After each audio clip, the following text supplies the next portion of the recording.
Hello, and welcome everyone.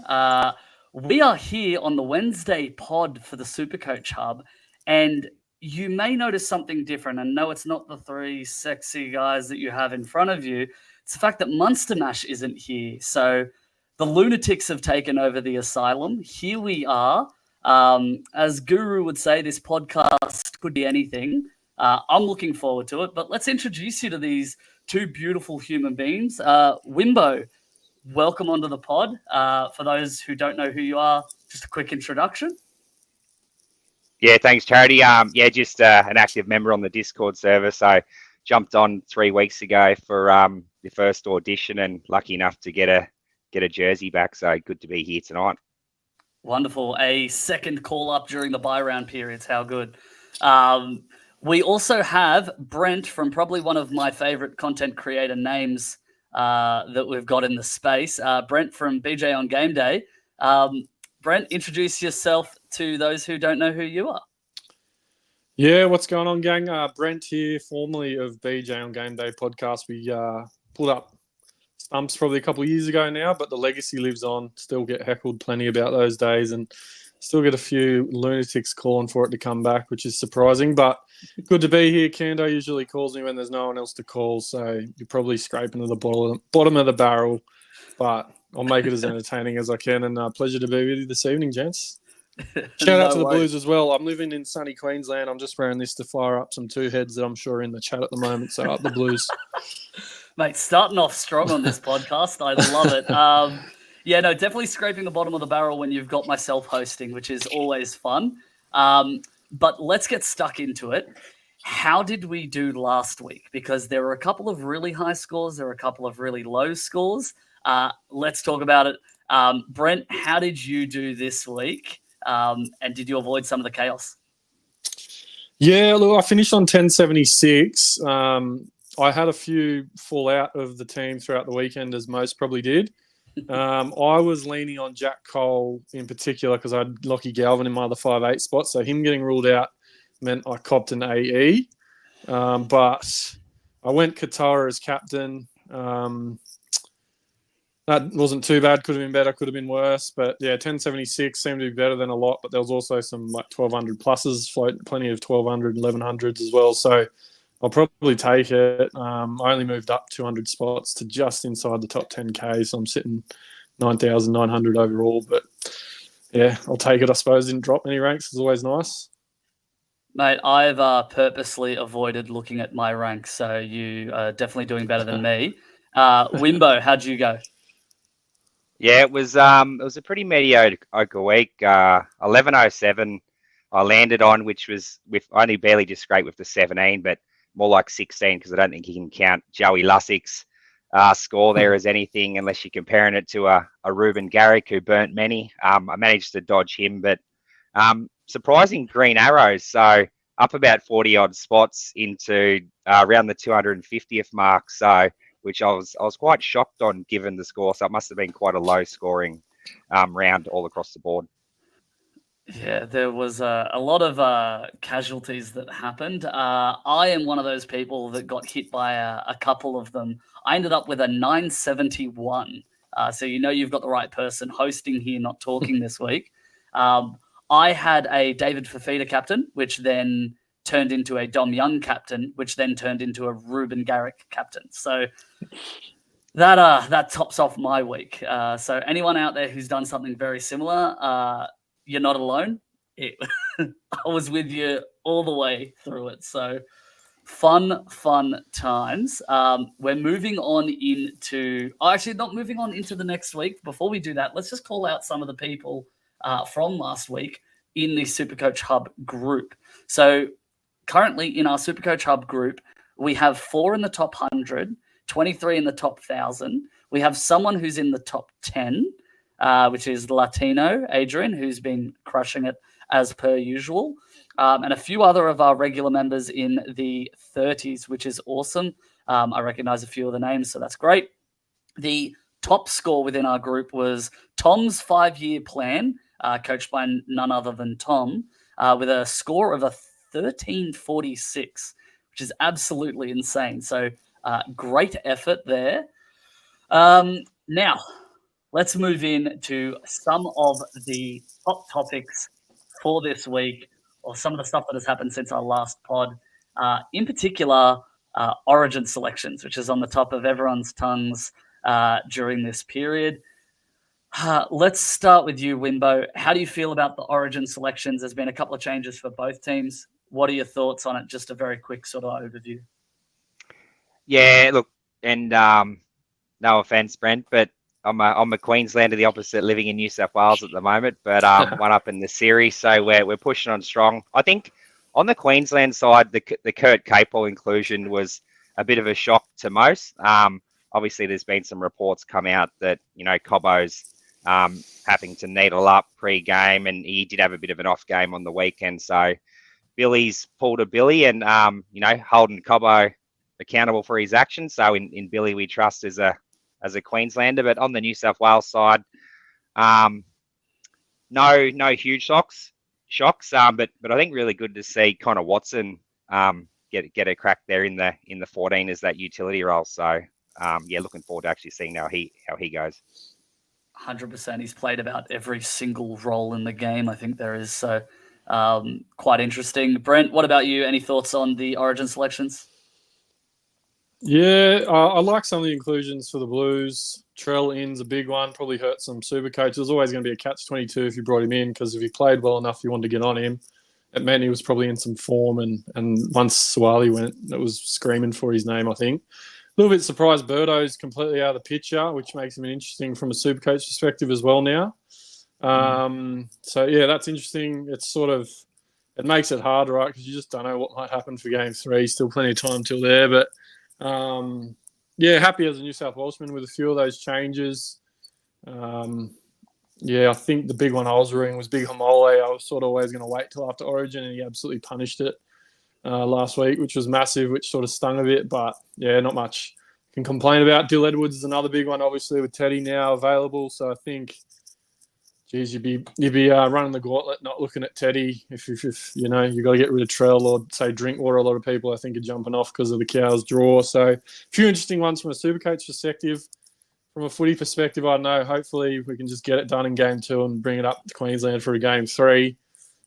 Still shocked that Fifi's not there. Another very Supercoach relevant one.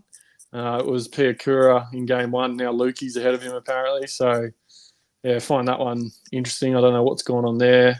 But, looking forward to it next week, boys. It's snuck around quickly, I reckon. But, yeah, pretty keen. I had a friend message me today saying, you're doing the podcast, you're missing Origin. And I was like, there's no chance Origin is on tonight. What? I had a little mini heart attack. So thank God that was the case. I'm losing track of my days. But before we move on, I got a fun little comment. Who's your anytime sin bin for the the state of Origin? Anyone? Klein should sin bin himself. Dead set. How's that bloke got the gig for Game 2? I don't know, but who we got? Trell. It'll be Trell if it's anyone. What about you, Wimbo? Oh, look, it's hard to go against Trell. If Hudson Young was still in the team, you'd nearly back him for a sneaky off the bench cameo into a sin bin as well. But probably Trell at this stage, unless he can keep it in check for the 80 minutes. He even did it on the weekend. Running in, it was like, man, you got a Blues jersey here. You're going to lose it if you don't be careful. What about you, Charity? What do you reckon? I reckon we're going to see another Reece Walsh and Jerome Luai headbutt send-off. So let's go. I think that's going to be a lot of fun, a lot of fireworks. I'm looking forward to it, as we all are. Let's move on to some signing news before we get stuck into the real Supercoach stuff, because I can see a lot of fun little questions thrown in here that I'm sure you're all keen to rip into. But Cook signing with the Dragons. I didn't see that one coming, but how exciting for Cook. I just can't understand why people just don't seem to want to pick Jacob Little as their hooker. I don't get it. But what did you guys think of the signing? Oh, look, to be fair, I think Little's had quite a solid year when he's been on the park, and he does have, concussion, a track record of concussions and injuries, but I think he's been quite solid this year. So to bring a veteran in with only sort of 2 years left in his career is quite a bold move, I thought, from Flano there. Mm. Yeah, I So that- agree. And he can play 80 as well. So seems like more maybe like a cash grab for Cookie while he still can than anything. I don't think he makes the Dragons a whole heap better either, to be honest. Yeah, I'd be filthy if I was little because he's been pretty good. But yeah, it's a business, isn't it? I met Little not so long ago, and is just a genuinely great guy as well. So unless they're bringing him in so that Little can learn off him and improve, but even at the start of the season when Amon was playing at 5'8", they were talking about Flanagan at 9. So quite interesting. Don't know what's going on there, but we'll see. The other signing news is Adam Dewey, or the way when he plays for Lebanon, re-signs. Good to see him get another crack, which is great. There was concerns that if he didn't come back this year, he's off contract. He is playing coming off his third straight ACL or something like that. So very, very interesting. Good to see him get re-signed on. But what do we think about this, and how do we think this impacts someone like a Lockie Galvin and a Jerome Luai? Obviously, it won't impact Jerome Luai, but how do we see that impacting the Tigers halves moving forward? Yeah, it's interesting. I think Tigers erring on the side of caution here. Give the 1-year extension, let him see if he can, put some form on the field, stay healthy before they look to that longer term plan as well. But the big thing about Dewey is he's got that versatility. So he can play out in the centres. He could probably play a lock role as well. He's quite a big lad. So how the Galvin situation pans out. I'm just glad he's named this week. But as far as the rest of the year goes and into next year, it's going to be an interesting watch. That's for sure. 100%. Brent? Yeah, I was talking about this in a chat today. Actually, just listing the halves they've got. I don't know what the contract with Caesar and Bud Sullivan, and they've got obviously Luai coming there. They've got Galvin and obviously Dewey, Fainu as well. Yeah, so that was actually the 5 or 6 I rattled off. But like Wimbo said, Dewey offers that versatility. Probably plays centre, can play lock. But as Footy just said in the chat, I've also heard some chat about maybe Lockie Galvin to lock as well. So I don't know if there's a world where there's a Luai-Dewey combo, but I probably think Luai-Galvin with Dewey in the centres is probably something a bit better for him. But that's probably my take on it, lads. What about you, Charity? Yeah. Once Galvin jumps, fills into his body, grows up a little bit more and puts on a little bit more mass, can definitely see him being an incredible lock forward. We could lock Lockie in at lock, I think. So sounds good. But Adam as well, Dewey easily can play lock. I think he's a great player, just a footballer, kind of similar to that like Jack Whiten mold that just you throw him on the park and they'll play footy for you. I said he's been hanging around with Jerry's old trainer. He's looking thick. They did an interview with him on whatever it was, and he's got some pipes on him. Yeah, he's been lifting a bit of weights, I think, while he's been on the rehab, but he's looking big too. There's not much else to do while you're injured and not able to play the game you love as a footballer. So, look, let's get stuck into some of the talking points of this week. Dwindling numbers is what I've labeled this as. I checked my numbers for this week a week or two ago and was like, cool, got about 16 players for this week.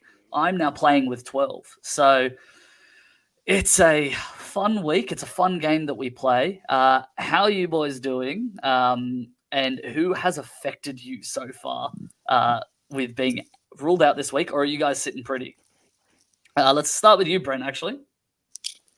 So before trades at this point, I've got 13 green dots.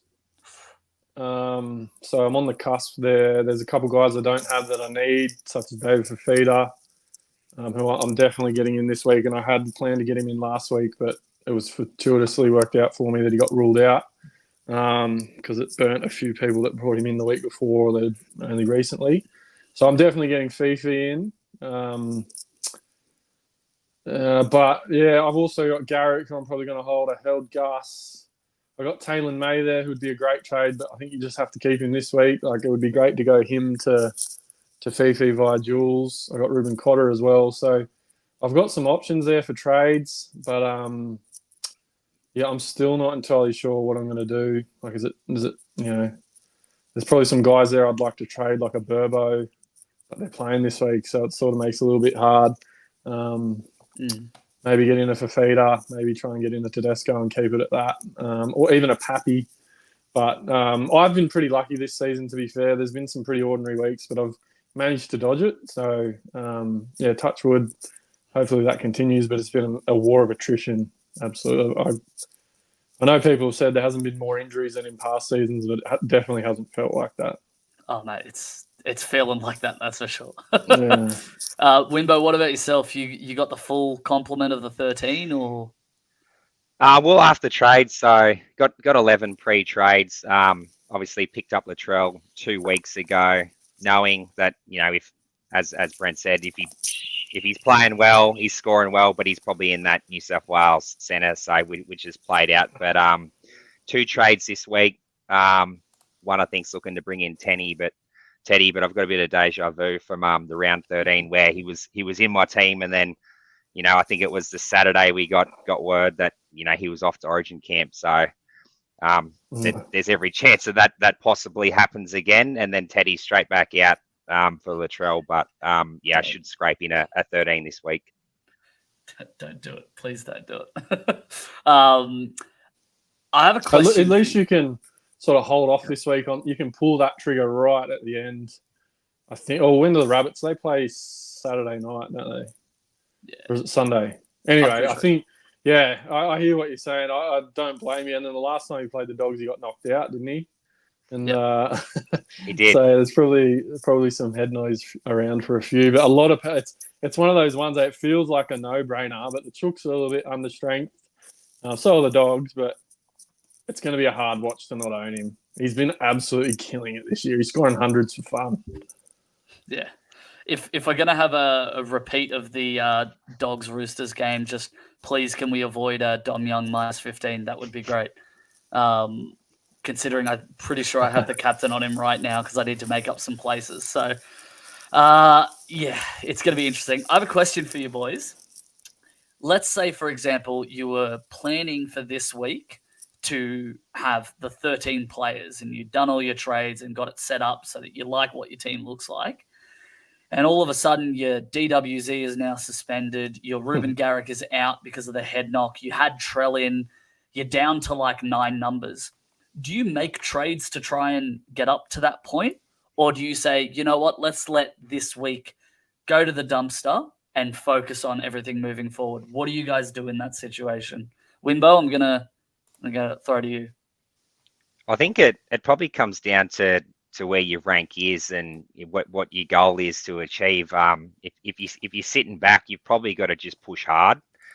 Because if you sit back and you're 200 points off the pace this week, it's all the harder to claw it back between now and the end of the year as well. So, I think it depends. If you've got trades as well, you can push hard. So if you've got trades, push hard. If you're sitting back, you've probably got to push hard regardless, and pray you don't lose any players or get mass restings and stuff later in the year. So, but if you're up there close to the pointy end and you're well set up beyond this week, you could probably afford to sit, especially if you are limited with trades. But it's more of an individual situation of where you sit and what your trade situation is.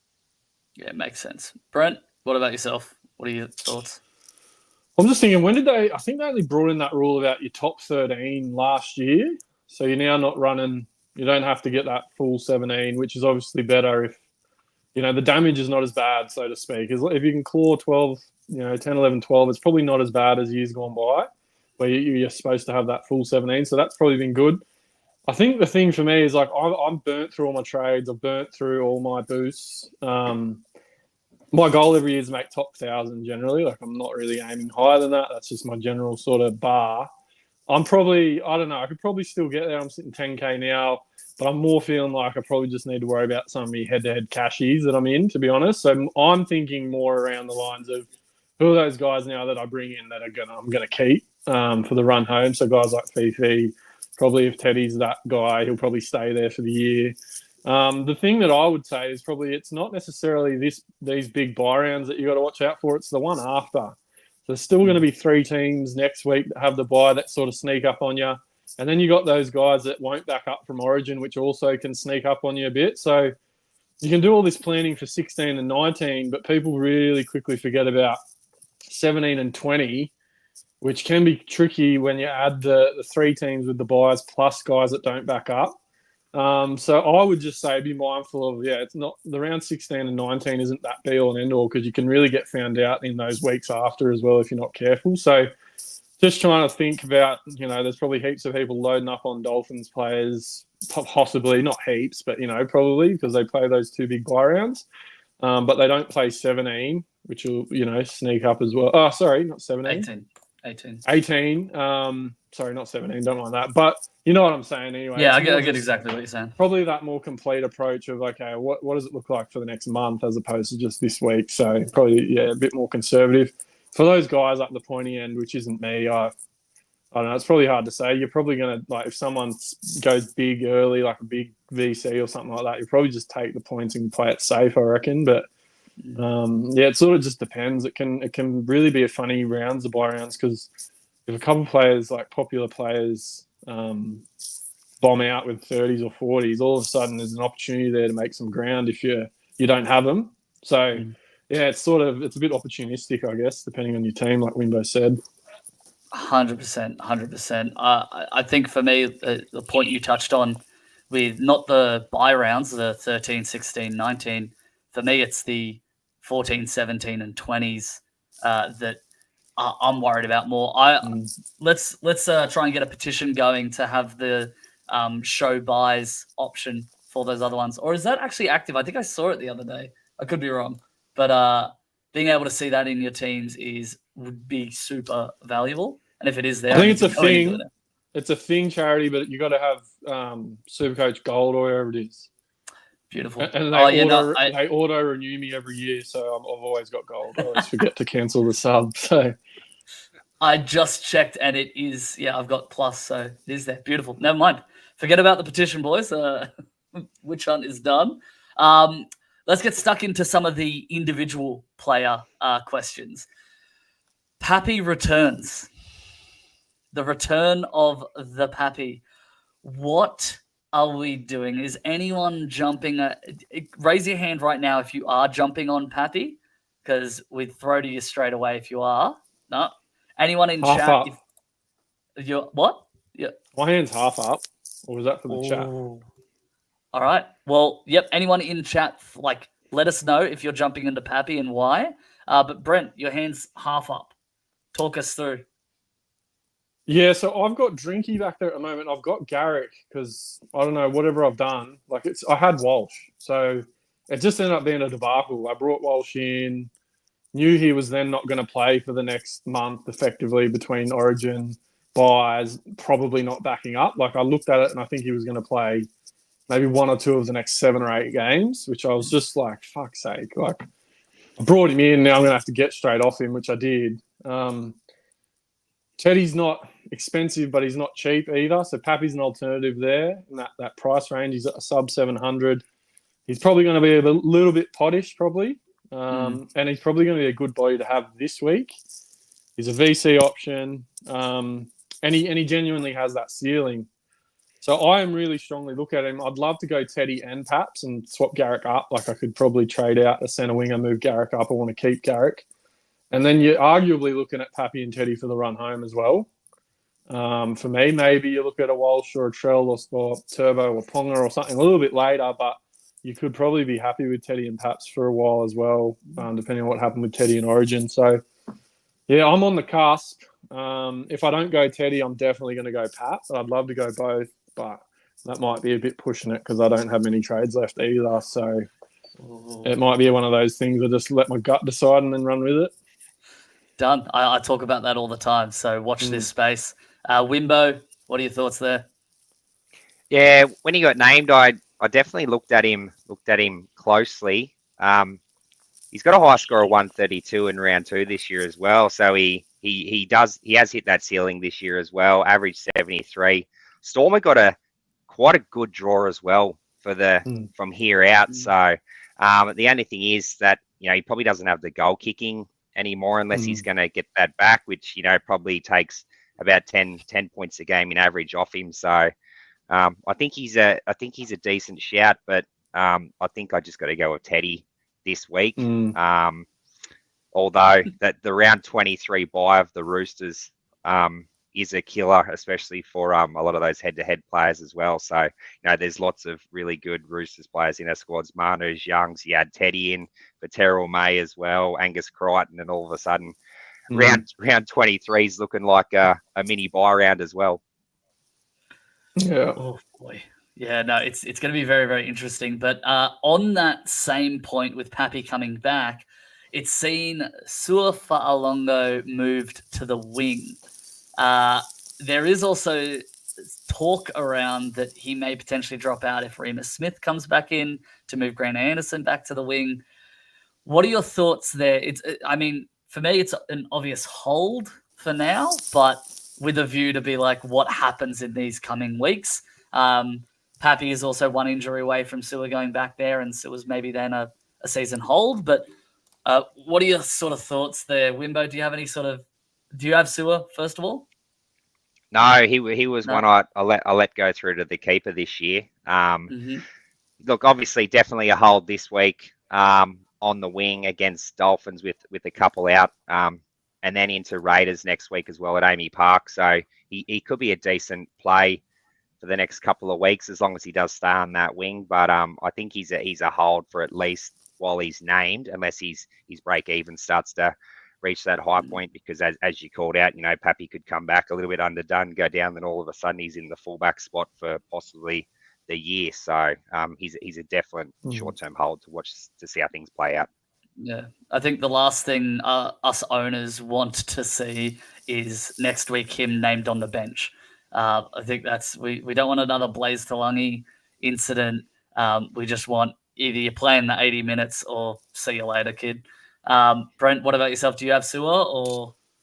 No, he was another one, I think, coming into this where he was around probably 350. That was one of those guys that could make some cash, but never jumped on. But yeah, it's a tricky one. Like, if Coates doesn't back up from Origin, he's going to play wing. We know Pappy's history with injury hasn't been great, but I really do see him once Coates is back, probably going on the bench because he would be a good utility. I mean, you could argue he's it's going to be one of those ones, like once that break even starts to blow up a bit and he's getting named on the bench, you're probably going to have to make a call on it. I can still see him being pretty good from just a footy perspective, coming off the bench, roaming late in halves with tired forwards around the park, but you can't really rely on that from a Supercoach perspective. He's made some good coin, so you probably got to monitor it for the next couple of weeks, as Wimbo said, and probably pull the trigger at some point and hope it's the right time. I think for me, because I am an owner, I've enjoyed the cash rise that I've got out of it. Just so long as his break even doesn't balloon up, I have him. I play him on matchup. He can cover while Coates is in Origin, potentially with Will Warbrick not performing as well this year. Maybe he gets to keep it for a little bit, and then post Origin, moving him to enough. And spending the cash elsewhere to improve the rest of my squad.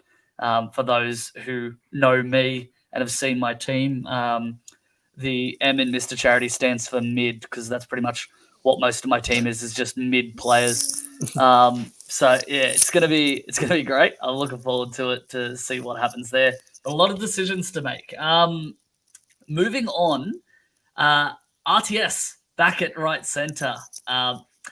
I'm not going to assume many people are jumping at the bits for this one, considering he started the season kind of okay. I'm surprised he's not still in my team with how mid he was performing, but curious to hear your guys' thoughts and whether RTS, depending on how well he comes back from injury, whether he's on your radar or whether you're just ruling it out completely.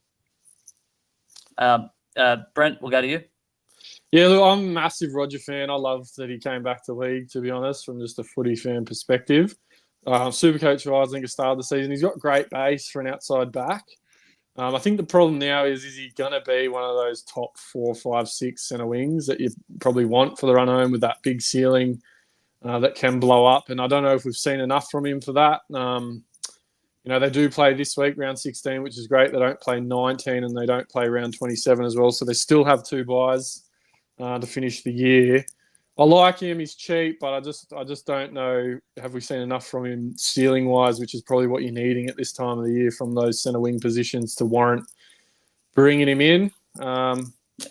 I don't know, big downgrade option. You probably could, if for some reason you're trading a Garrick or something, you need to make some cash and still have a quality player there.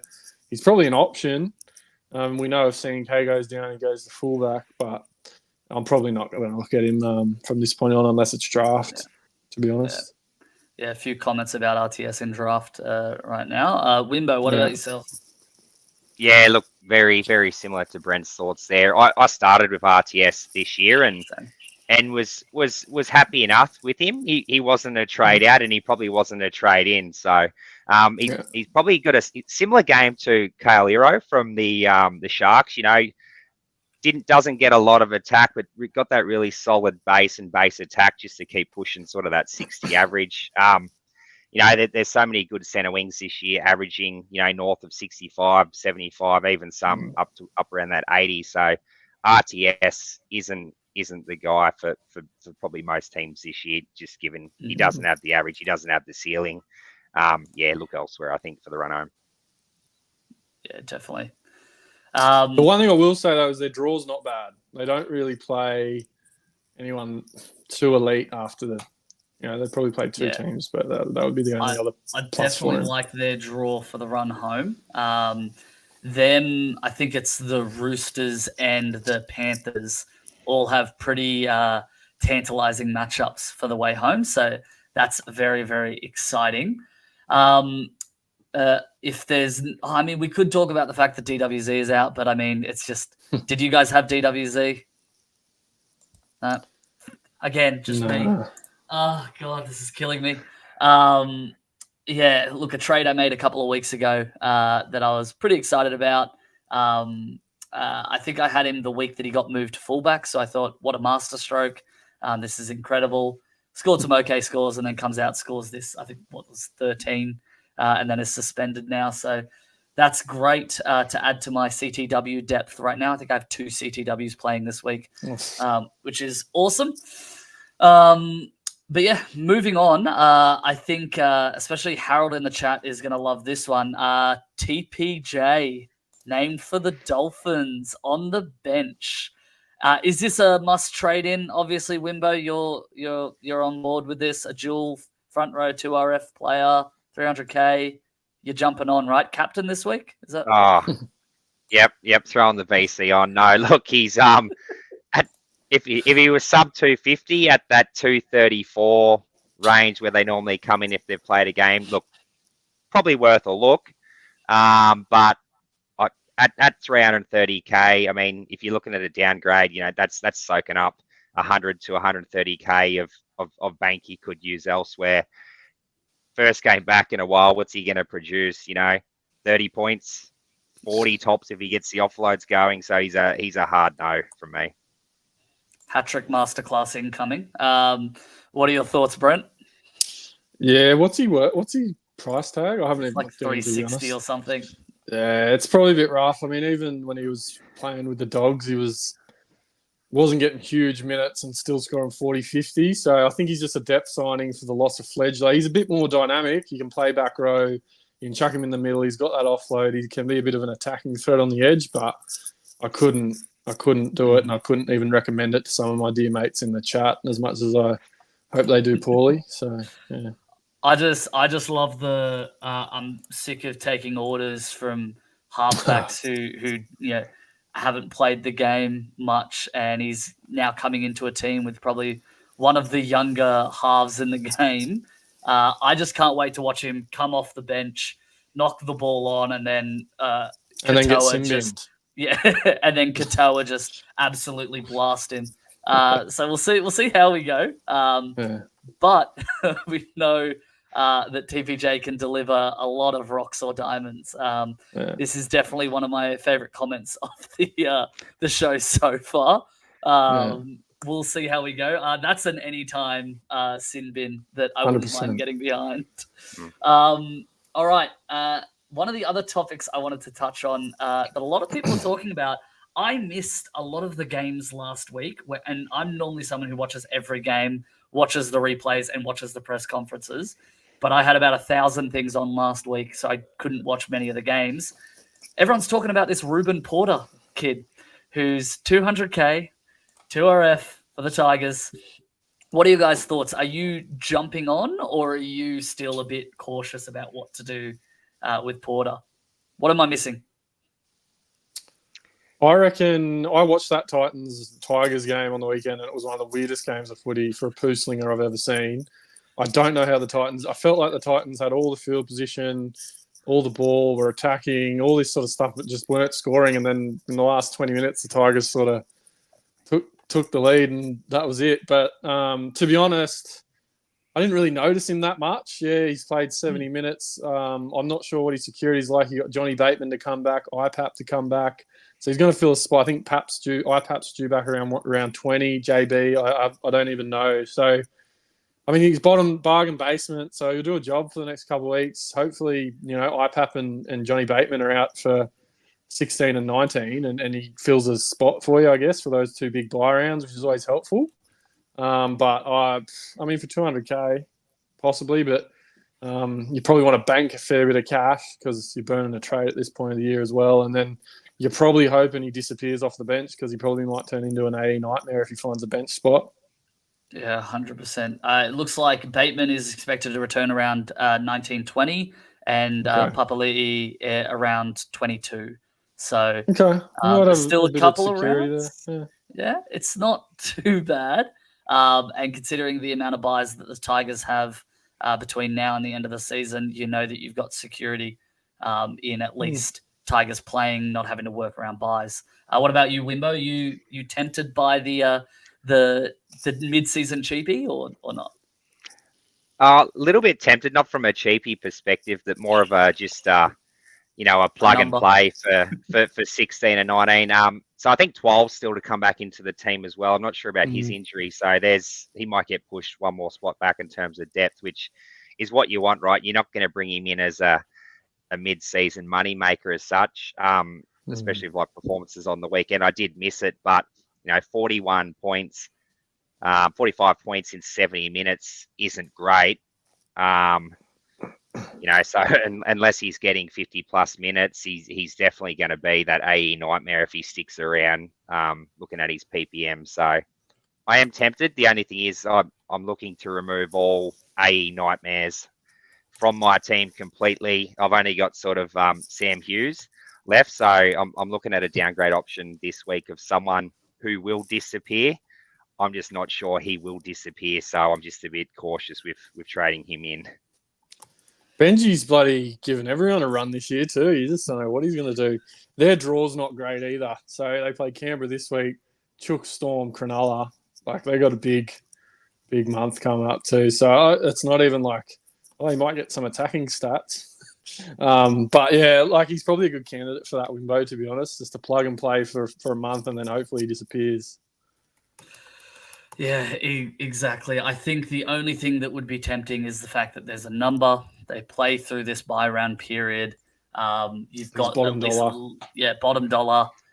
The only problem, like you said, is you're looking at getting him in because he's cheapy and he's playing, but that means he's then going to be maybe earning a little bit of cash as you're hoping on. Then it's okay. Now I've got a 300K player or maybe a 260K player in my team. Do I waste another trade to get them out to then free up the cash, or do I just have him there as an AE nightmare? So, yeah, it's going to be very, very interesting. Speaking of the Tigers, I did a little breakdown today of the teams and their buys coming into the next couple of weeks up until round 20. And for those of you that are in the Supercoach Hub Discord, I'm just about to post this in the NRL Season Talk channel. So make sure you keep an eye out there for those tables. But essentially, during this period between round 16 and round 20, Tigers are the only team who don't have a bye. So if you're looking for numbers, the Tigers are an option there. Their run isn't necessarily the best, but no buys, so you don't have to worry about that at all. the teams with one bye. You've got the Broncos who are doing their bye on round 16 and the Knights who have a bye on round 16. Be careful of the Knights because they also have one on round 21. You've then got round 17 with the Rabbitohs, the Sea Eagles, and the Titans. They also have one bye during that period. The Dolphins with one bye in round 18. And then you've got the Bulldogs, the Roosters, the Raiders, the Storm, and the Warriors, all with one bye during this period, but in round 19. And then you have the Cowboys, Dragons, Eels, Panthers, and Sharks with 2 byes during this period. So couple of different things out there, but just to keep in mind, those little images that I'm going to be posting is going to be in that Season Talk channel. Are there any teams or players in particular that you're targeting based on buys? And in particular with the teams with 2 byes, you're looking at trading out? Or are you sort of just looking at it based on the run home, doesn't matter with the buys? What are you sort of thinking there, Wimbo?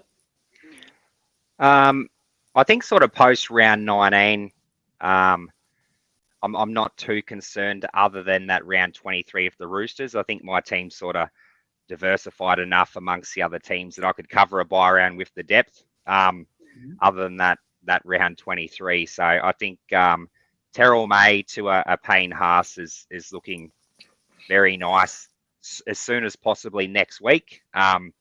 Terrell's round 13 big score rolls out after this week, so his break even could be up towards that 100 if he flops again this week. Hopefully he doesn't, but yeah, he's a trade out. Dom Young, Teddy, Manu, and Angus Crichton, they're all season-long keepers, plenty of upside in those players. So it's only really round 23, that Roosters bye, that I'm worried about. What about you, Brent? How's your bye round planning going?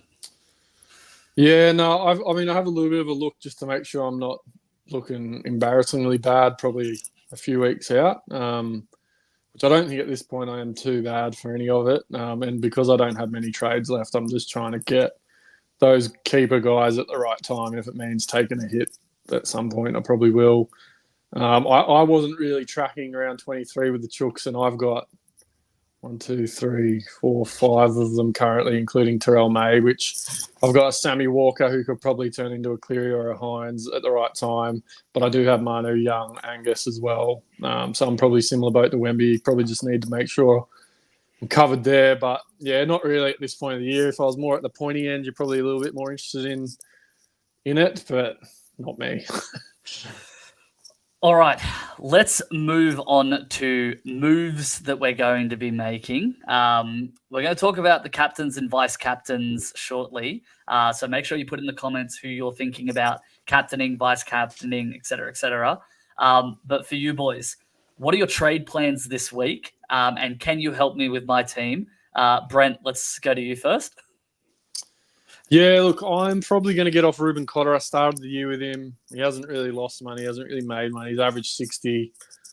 Done a job. I can get rid of him and bring Fifi straight in. So I've got enough money in the bank to do that, which has got to happen just for this week and for keeper for the run home. And then it's going to be, do I try and get Teddy and Pappy, or do I just take the hit on Teddy, bring in Pappy, at least that makes some money off that trade and keep a trade, because that would give me 15 for this week, and that's probably me. That's probably where I'm looking. I think it's going to be too much of a stretch for me to get Teddy and Pappy this week, so I'm probably just going to have to take medicine and death ride Teddy on whatever day it is that they play.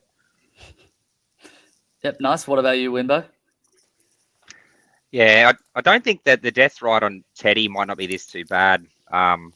With the Dogs being somewhat of a defensive powerhouse this year. Who would have seen that coming? They are missing Crichton. Have got their rookie Skelton on the wing, so up against Dom Young, so going to be an interesting watch there.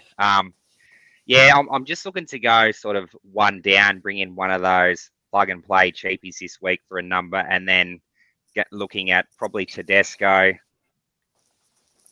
A Drinkwater to Pappy could be tempting as well, just to have that 14, just to take that, get that extra player that my team can draw down from. But at the moment, it's Tedesco and then a downgrade option of someone, and then see how the round plays out. Wimbo, that Chooks draw is not nice to look at if you weren't owning Tedesco, though, as well. You got Dogs, Tigers, Dragons leading into that 19 bye. Like, you're death riding this week, and then you're probably death riding the next 2 weeks after that. And he's going off this year. Like, that's a big decision. And it's going to be one that's probably season defining for a lot of people. If you don't get him now, you're probably your season's going to ride on it a little bit for the next month.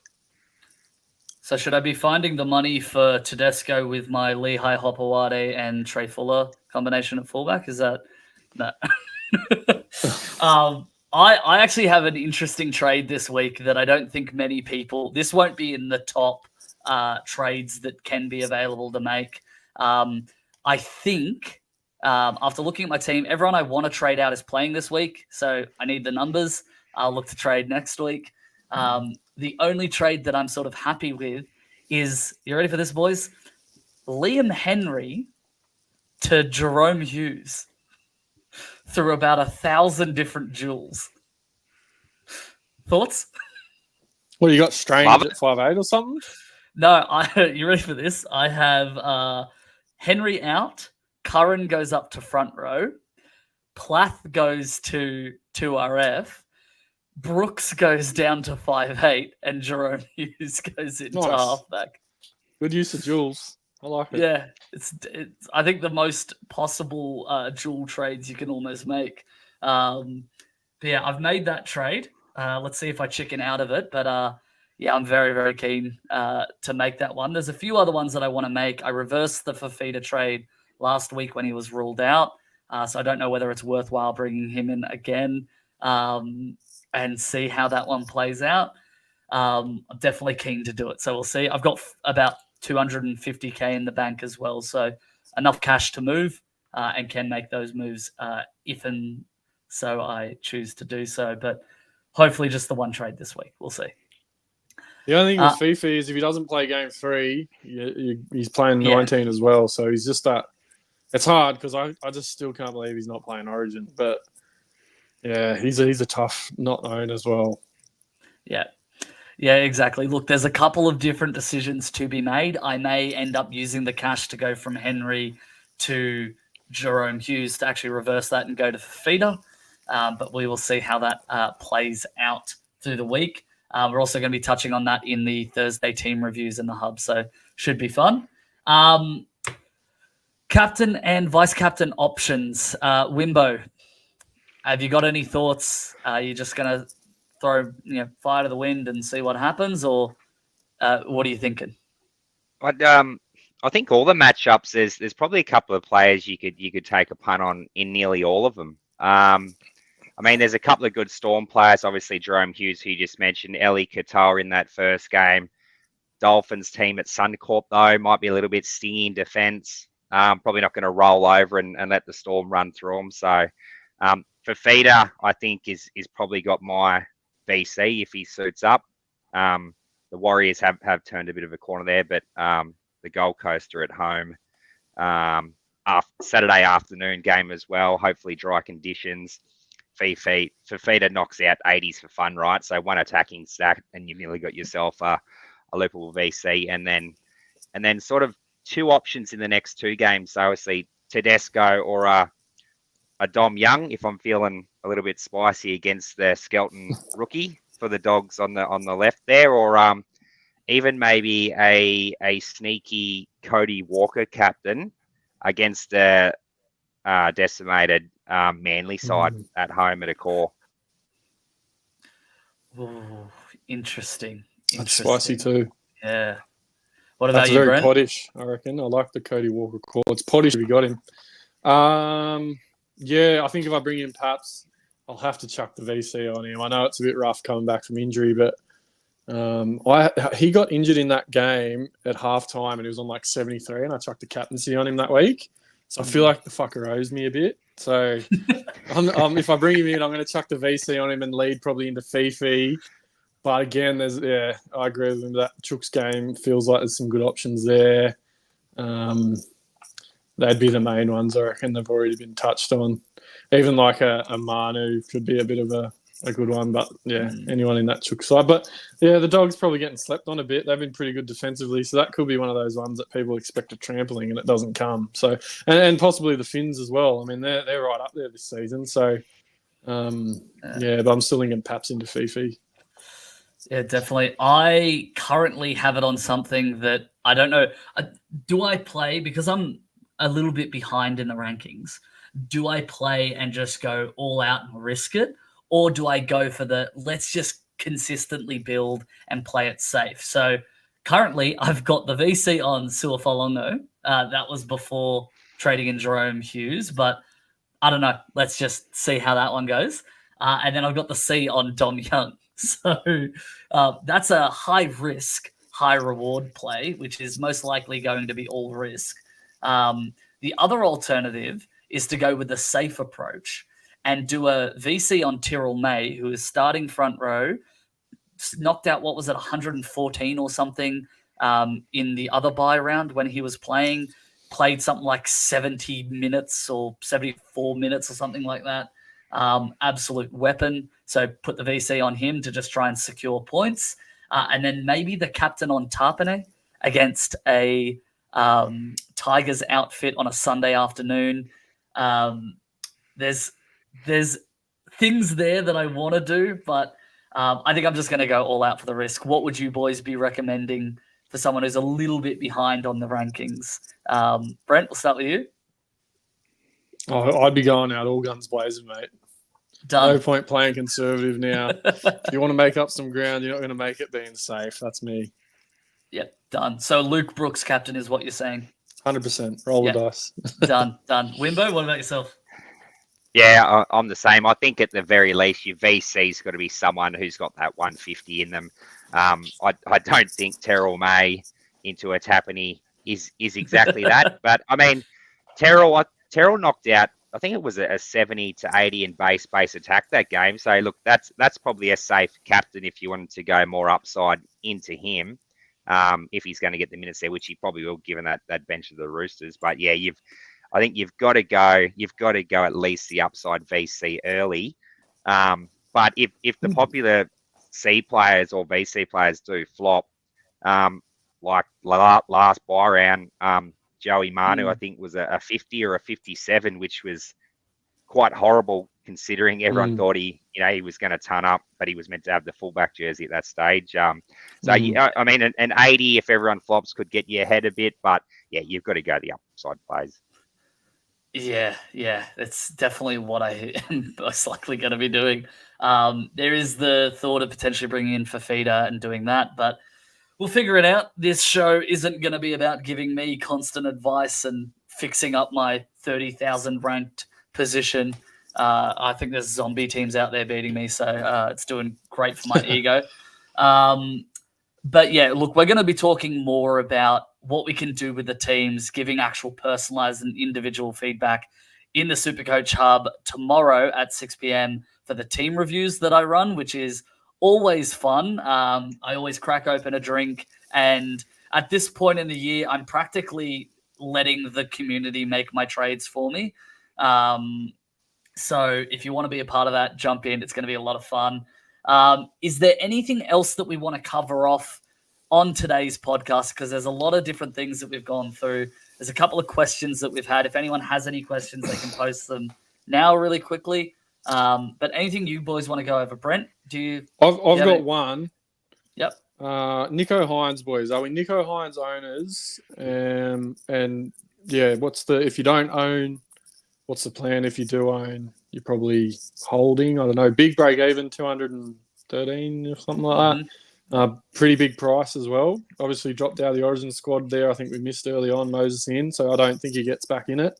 Yeah, what are we thinking? Hines probably primed for the picking in the next few weeks. The other thing with Hines, though, is the Sharks draw for 17, 18, 19 is Bulldogs, Titans, Tigers. So if you don't own, he's not dropping price. He's not dropping price until they play the Dogs. Yeah. Maybe you can take the hit on the Dogs game and then look at him for the Titans game with probably another big break even. But just wanted to get some thoughts on that scenario. They are also the round 20 buy, so that's one of the very difficult. I'm pretty sure there's 4 teams on the bye that week, not the 3. So That one's going to hurt, I think, a lot of super coaches if you aren't looking forward to that one. But yeah, I'm holding. But if you didn't own, I'd definitely be waiting. Take the hit of the 100-something he scores against, any of the other teams, that aren't performing as well on their day, and Nico Hines picks apart. But yeah, that's sort of where I sit. What about you, Wimbo? Yeah, I sold when he got injured, so I'm actively watching. The Sharks' draw for the whole year is phenomenal. So if they can get back to their their form at the start of the year, he could really go on a tear. Given that though, Trindle's back in the side, he probably wasn't going as well when Trindle was there as well. But that 3 that he scored in round 12 against Riff will roll out of his rolling 3 after that Dogs game. So I think the Titans game round 18 is probably the go for non-owners. Hopefully, he drops 100, 120K this week, and pick him up for a nice price into that beautiful run of games for the rest of the year. Yeah, definitely. Because then you couple that with Cleary being returning back. There's a couple big halves you're probably going to have to get in quick. Like, you're going to have to find $500,000 somehow within a couple of weeks, I reckon. Yeah, definitely. Now, look, there's a lot of different options that are going on, and what we can potentially do. You know that the Supercoach Hub is there to help anyone with any questions they have. Wimbo may make fun of your team. I don't know. I can't speak on his behalf, but we're here. We're here to help out. Brent, do you jump into the Discord from time to time? Look, full disclaimer, I'm one of these people, I'm getting old now, right? And all these new apps, and I'm struggling to keep up. So I'm generally just on the Facebook Messenger chats. But Kando's a good friend of mine, and he's put in a lot of effort to sort of get it. I'm sure of a few guys as well behind the scenes. So look, I'll put it to you. I'll make a bit more of an effort now to get in there, try and do it. But I'm not going to make any promises that I'll be constant, but I do from time to time jump in. I think when I was going right in the BBL early in the year, I jumped in to chirp a little bit, and then I disappeared for the rest of the year once I sort of started going bad. But I'll try to jump in and say hello to the lads and show me face a bit more. Definitely. Look, I know you're pretty busy. You got to comb your beard a fair That's bit it, as well. Yeah, that's right. It doesn't just you don't wake beauty up with doesn't that just beautiful. happen. Yeah, that's right, man. Yeah, exactly. But yeah, that is essentially what we're going to go over today. There were a few other things that I was going to touch on, but we're getting close to the time that we usually wrap up on these meetings. So just wanted to, one final thing, say make sure you jump in to the Supercoach Hub. The link to join is in the YouTube description and all of that to be a part of it. It's a great community. I have absolutely loved joining in. It's just great to be a part of. Brent, do you want to give a little bit of a plug to BJ on Game Day and let us know what's going on there and what we can expect to watch? Yeah, not really. It's a defunct potty now. So shout out to Joshy King, the other half of the pod, if he's out there. I think he was in a little bit earlier, or maybe even Bogan from behind the scenes. Shout out, boys. Shout out to the boys footy and Benny that jumped in earlier as well. But nothing else to shout out for me, boys. It's been a pleasure, Mr. Charity, Wembo. All the best for the finish to the year, boys. And hope the Supercoach gods are kind, everyone. Let us hope so. There was a question earlier in the potty. Let's just get this up there. What's in the water bottle? Oh, it's water, unfortunately. Okay. I'm not that level of alco yet. I got 4 young kids, so I'm probably not far off it, to be honest. I'm thinking alcohol's a good turn. No, definitely. Look, thank you so much for jumping on, boys. Hope I did okay for my debut run as a host. We didn't burn the place down, thank God, but we made it through. Thanks, everyone, for tuning in. Really, really appreciate it. It's been another great week, and just looking forward to the rest of the week and then get stuck into Origin. How exciting. You killed it, Charity. Seamless, mate. Thank you very much. Awesome. All right. See you later, everyone. Thank you so much for jumping on, and have a good week of Supercoach. Peace.